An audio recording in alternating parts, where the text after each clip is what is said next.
hauskaa.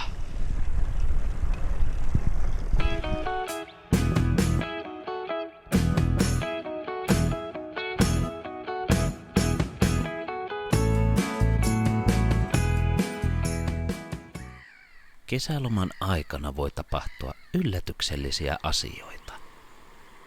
Toki ei ole kovin yllättävää, että teen mökkipyöräretken meriluonnon ääreen, tällä jo kovin tutuksi tulleella mökkipyörälläni. Mutta tämän lenkin jälkeen se tapahtui. Sain veljeltäni lainaan fatbiken. Katsellaanpas pyörän speksejä. Jarruilla voidaan hillitä liiallista vauhtia.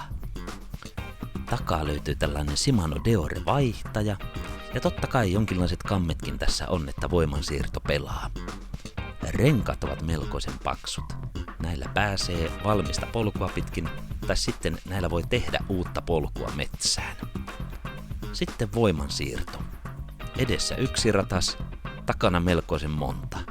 Välityksiä joka lähtöön. Ei muuta kuin baanalle. Nyt tässä näkyy olevan tämmöstä rouheaa. Mitäs tämä nyt on? Kiviteitä, kreiveliä, sanokaa ketkä tiedätte. Mitä hyvänsä tämä on. Niin nyt kokeillaan, miten lujaa tällä pyörällä pääsee.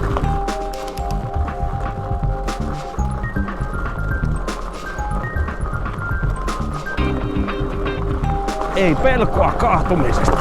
Vähän täällä saattaa kivet lentää.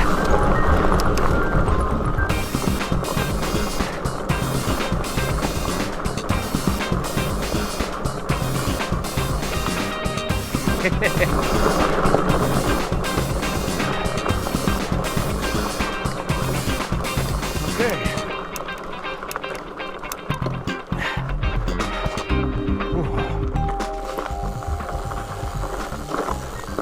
Empiirinen havainto sanoo, että kyllä tällä pääsee niin lujaa kuin kuskin jaloista lähtee. Hengityksestä niin saatat kuulla, että mun jaloista ei niin sanotusti täysiä lähde tuon enempää. Mutta edelleen kyyti on tasaisen varmaa ja vakaata. Paarmat syövät minua, minä jatkan matkaa aika äkkiä. Tämä on tämmönen löysähiekkainen traktoripolku. Täällä on joku toinenkin käynyt fatbikella vetämässä, kun on tossa renkaan jäljet uralla. Kuka tätä tykkää harrastaa, niin Kalajoki on varmasti melkoinen paratiisi tähän hommaan. Tunkua näissä kangasmetsissä näille poluille ei ole niin paljon vaikka kuin Helsingin keskuspuistossa. Herkullista baanaa ajettavaksi. Kyllä jos palluun muuten Kalajoelle tekisin, niin fatbike varmaan tulisi hommattua aikas äkkiä. Siis hiekkatie menee entistä löysemmäksi. Minä laitan täältä kevyempää pykälistöä käyttöön ja vauhti hidastuu, mutta matkanteko sen kun jatkuu.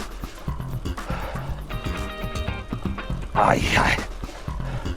Tämä oli kyllä tämmönen chanssi päästä ajahan tämmöllä pyörällä, että tätä en osannut odottaa.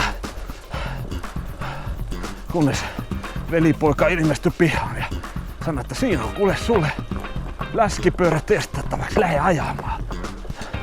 Johon minä totesin, että no mikä ettei. Ei paljon renkaat suttaa eikä tarvi juurikaan jalakautua.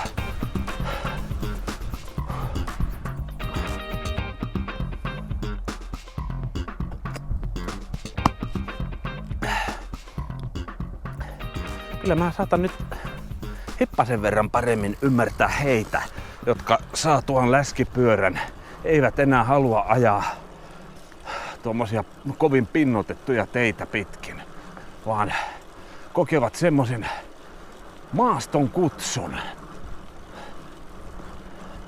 Eikä fatbikekaan välttämättä tarvi polkua. Tällähän hyvänä aika tehdään polut. Rengas on sen verran leviä, että se tamppaa hyvin sitä maapohjaa, millä tällä ajetaan. No nyt on ehkä semmonen, sanotaan, luikertelevin kyyti tällä lenkillä. Löysimmät hiekat ovat minun allani nyt.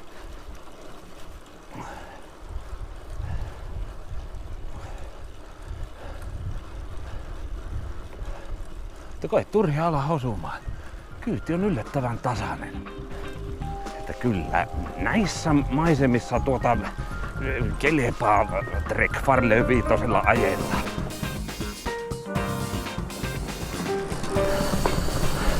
Sen verran kevyet on nuo välitykset tuolla kevyemmässä päässä.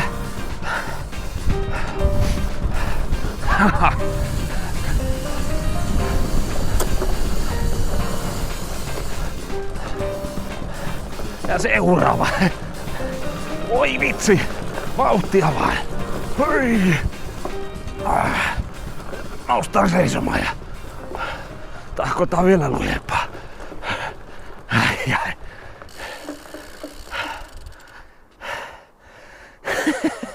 Ihanaa!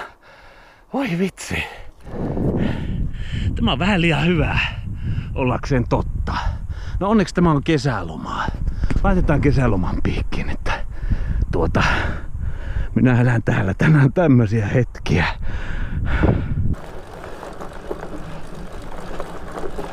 Eli voidaan sanoa eräs asia, mitä lähdin täällä testaamaan. Nimittäin tuo välitysten riittävyys. Mua kiinnosti, että kuinka helposti keveimmällä välityksellä voi nousta ylämään, jossa on löysää hiekkaa. Kyllä tällä vehkellä sekin homma käy. No problem. No niin, sitten seuraava paana on myös tämmöstä tasaista löysää hiekkaa vieläkin. Eturengas tahtoo lähteä kiemurtelemaan. Takarengas haluaa sukeltaa tonne hiekkaan.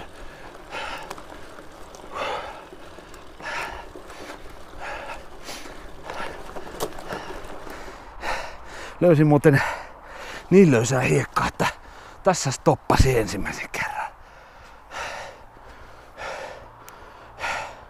Minä en luovuta. Pyörän jäljet tästä menee, siksi menen minäkin. Joo, minä en tunkkaa. Se nyt on jokaisen omasta mausta ja asenteesta kiinni, että mitä tykkää näistä metsäolosuhteista. Mutta siis lämpimänä kesänä tällä mehtikesä on näitä verenimijöitä. Nyt alkaa kutittamaan ja pistelemään ikävästi joka puolella kehoa. Tekisi mieli juosta karkuun, mutta en voi tätä pyörää tänne jättää. Tämä on ajettava tätä takaisin maaliin. Että jos inhoaa noita ötyköitä, sitten voi olla miellyttävämpää harrastaa tätä talvella. Syökää ötykät, syökää. Pahin kutina on sitten lenkin jälkeen vasta. Oli hyvä, ettei tämä polku tullut heti alkuun. Olisi lähtenyt Tapio teiltä turhat luulot pois. Seuraava havainto. Jos paana käy liian löysäksi, pyörä on melkoisen kevyt tunkata.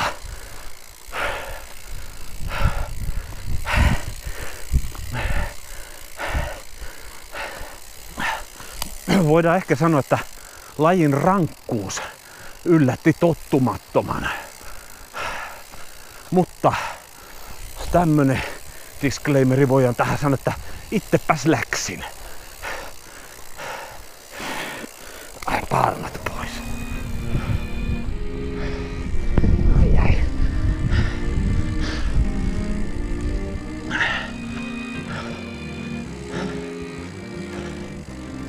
Ja sitten, jos tykkää rääkätä itseään, voi kysyä, että käykö tämä hikiliikunnasta.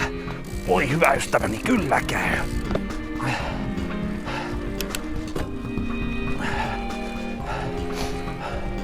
Se, että mitä välityksiä kannattaa käyttää minkäkinlaisissa olosuhteissa. Mä luulen, että se tuntuma tulisi vain ajan kanssa, käytön ja kokemuksen myötä, kun tätä hommaa harrastaisi. Semmoisen havainnon tein, että helposti tämmöisille paanalle laittaa liian kevyen vaihteen, jolloin tuntuu, että homma menee helposti semmoiseksi suttaamiseksi. Sitten kun laittaa isompaa pykälää ja polkaisee vähän enempi vauhtia, silloin mun tuntumani sanoo, että meno on hieman tasaisempaa. On tämä hyvää meininkiä. Tämä videoklippi on niitä talvisia hetkiä varten, kun muistelee kaihoisasti mennyttä kesää. Kuinka aurinko laskee puiden taakse ja saa taivaan punertamaan. Hihi. Minä olen vielä fatbike-noviisi ja siksi tahtoisin oppia tämän hienon lajin paljon paremmin. Mutta joo, runoilut sikseen. Jos velipoika olisi fatbike-myyntiedustaja, voisi olla, että näin kesäkuumalla sitä saattaisi fatbike-kuume iskeä. En tiedä, jääkö tämä tämmöiseksi yhden lomaillan jutuksi vai iskeekö tästä innostus. Mutta näin tai noin. Nyt otetaan kyytiä. Tämä lenkki oli täyttä timanttia, jonka kruunasivat kärpäset. Pois en vaihtaisi hetkeäkään. Homman hauskuudesta huolimatta en ole ostamassa omaa fatbikea tällä hetkellä, koska tämä touhu sopii hyvin loma-aikaan ja Helsingin arkeen taas kaikenlainen muu kampien pyörittely. Tulevilla lomillani tulen kyllä harrastamaan fatbike-meininkiä jatkossakin. Ja onhan touhussa se hyvä puoli, että siinä palaa kaloreita ja lenkin jälkeen saa syödä hyvin, että jaksaa. Nyt hyvä ystäväni, kiitän sinua videon katsomisesta, toivotan iloa sinun päivääsi ja me nähdään taas seuraavalla kerralla jossakin joskus. Kenties Pohjois-Karjalassa fatbiken selässä, mutta se on toinen tarina, jossakin joskus.